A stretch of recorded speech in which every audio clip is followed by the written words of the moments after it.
Losing fat is easy, actually, but most people are making it way harder than it needs to be without even realizing it. You say you want to feel better in your body. You say you're tired of the extra weight. You say you're ready for change. But if we're being honest, your habits, your kitchen, and your daily choices are quietly setting you up to fail. You can't say you want fat loss and keep living in a setup that makes success nearly impossible. Let's break this down. You've probably said some version of this before. I'll start on Monday. I just need to be more motivated. Once life calms down, I'll really focus. And then what happens? You skip breakfast. You survive on coffee and crumbs. You snack your way through the afternoon. You eat the crusts off your kid's plate and call it dinner. You feel frustrated, bloated, and like nothing is working. Again, that's not discipline. That's not strategy. That's just trying to white knuckle your way through the chaos with zero structure.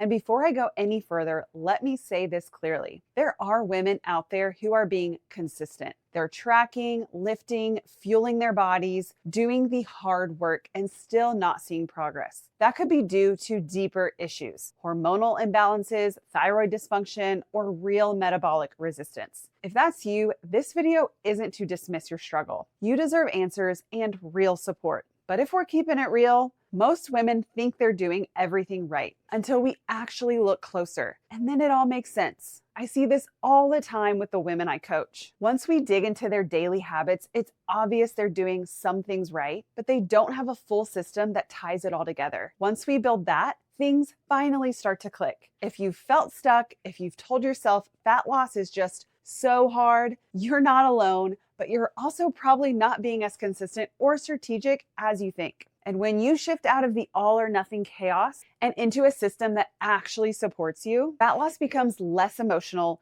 less overwhelming, and a whole lot more doable. So yeah, fat loss can be simple, but only if you stop making it harder than it has to be. And one of the biggest ways you're making it harder, the food you're keeping in your house. You want to know the truth? It's really hard to eat for fat loss when your kitchen is full of things that make you feel out of control. You say you're working on your habits, but your pantry still looks like the inside of a gas station. There are chips for the kids, leftover cookies from that play date last week, a drawer of granola bars and fruit snacks that you swear are just for emergencies. But somehow you keep grabbing them when you're tired or overwhelmed. You are living in a setup that makes your goals harder to reach, and no amount of motivation can undo a kitchen full of triggers. I'm not saying you can never have a treat. I'm not here to be the food police. But when your environment is constantly making the easy choice the wrong choice, you are relying on willpower that's already being drained by everything else in your day. Because let's be honest, at 9 p.m. after school pickup,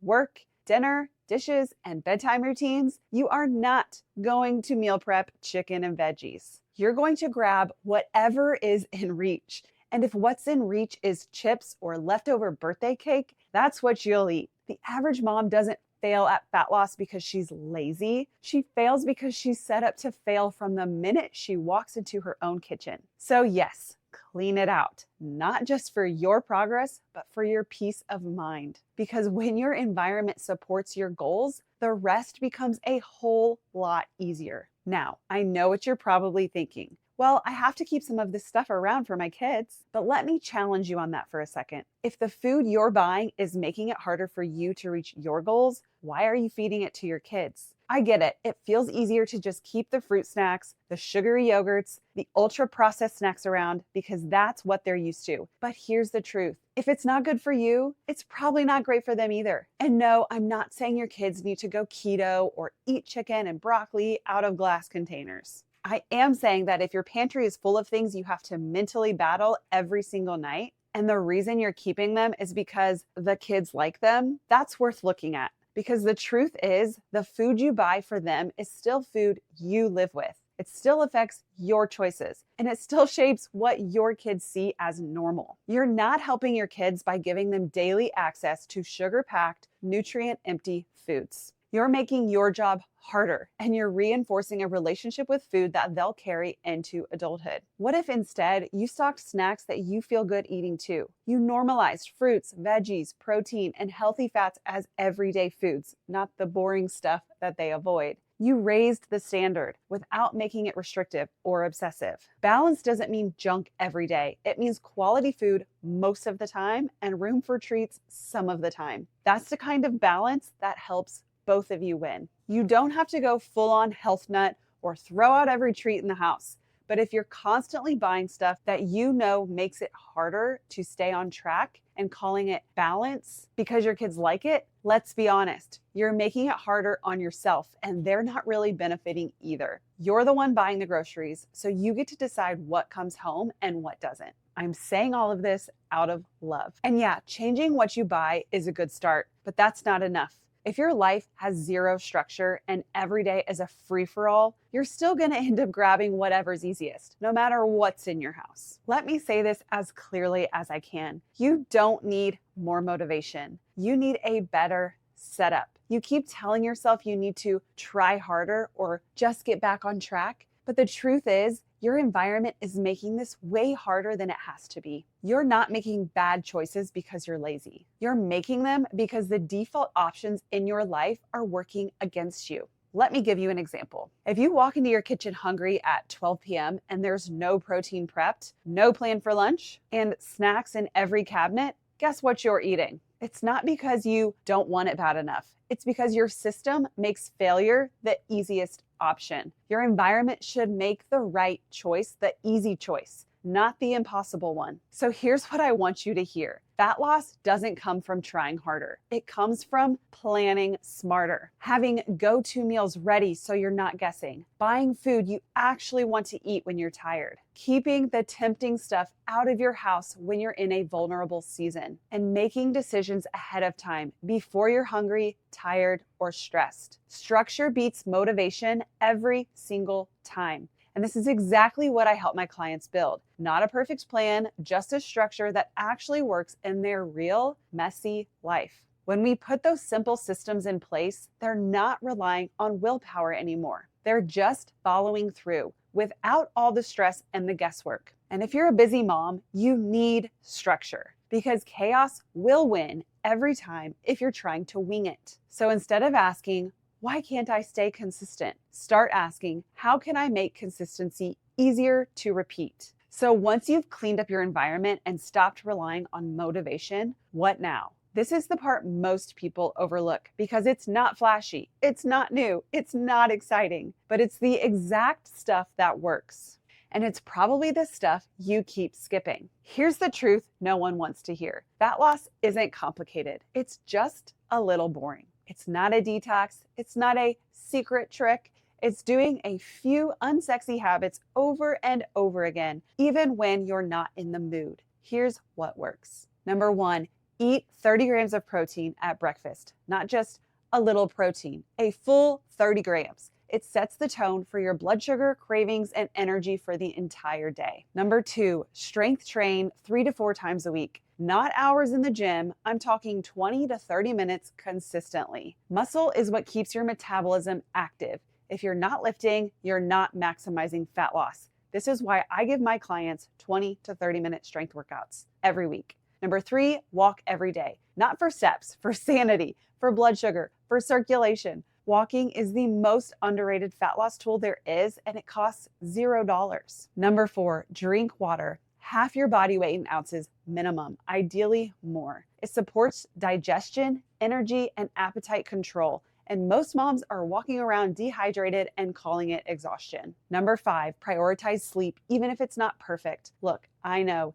if you have little kids, sleep might feel out of your control right now. But here's what is in your control. Putting your phone down by 10 p.m. It's not just about screen time, it's about cortisol. Late night scrolling keeps your brain wired, your stress hormones elevated, and throws off your sleep, even if you're technically in bed. When cortisol stays high, your blood sugar gets thrown off. Cravings spike the next day, and fat loss becomes harder than it needs to be. So no, you might not be able to sleep like a queen, but you can create a wind down routine that helps your body recover better, starting with ditching the scroll. Even 20 to 30 minutes of better quality sleep per night makes a difference. And number 6, hit your macros 80% of the time. Not 100%, not perfection. Track with intention. Be consistent. Let it be flexible, but not careless. This is the exact stuff I walk my clients through, not just what to do, but how to actually do it in a way that fits their life. Because anyone can give you a list of habits. The hard part is figuring out how to stick with them when life is unpredictable.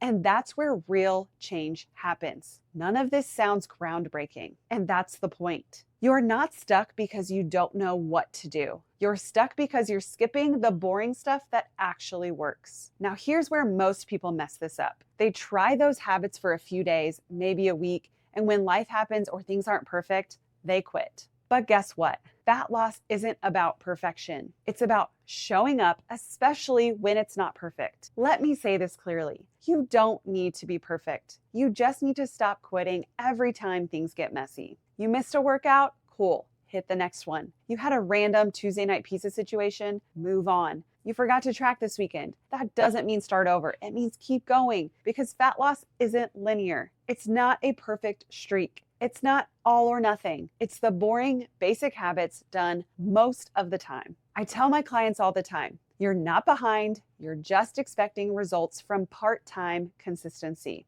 Here's the truth. The women who get results don't do everything right. They don't eat perfectly or hit every macro. They just don't stop. They show up tired, stressed, behind on laundry, maybe with a baby on their hip, but they show up anyway. Progress doesn't come from doing everything perfectly. It comes from doing the right things consistently enough to compound. So before you say it's not working, ask yourself, have I actually been consistent for long enough, or just hoping for perfect? So yeah, consistency isn't glamorous, but it's what gets you results. And if you stick with it, if you stop starting over and finally commit, your life can look very different a few months from now. You're not just losing fat. You're getting your headspace back. You're not thinking about food all day. You're not standing in your closet hating everything you try on. You're not second guessing what to eat or whether you've ruined your progress with one off meal. You're just living. You're moving through your day with more confidence. You're not carrying the weight, physically or mentally, like you used to. You're showing up differently. You've got more energy to play with your kids instead of crashing on the couch. You're more present with your spouse because you're not stuck in your own head about how your body feels. You're not as reactive or short-tempered because you're not constantly running on fumes and frustration. You're finally breathing easier, not because everything's perfect, but because you feel in control for the first time in a long time. And once that clicks, it changes everything. So yeah, losing fat might be simple, but it's not small. Because when you take care of yourself in a way that actually works, you stop surviving and you start showing up as the version of you that you know is in there. So here's the deal. No more waiting until Monday. No more starting over. No more convincing yourself that it's just not the right time. You've tried it that way. You know where the path leads. It's time to do it differently. This time, you build habits that actually fit your life. This time, you stop aiming for perfect and start aiming for consistent. This time, you stop carrying the weight physically and mentally because you deserve to feel good in your body again. And you don't need a whole new life to get there. Just a better approach. Check the description for free resources to help you get started. And if this hit home, make sure you subscribe because around here, we don't do quick fixes. We do real solutions that actually work. I'll see you in the next video.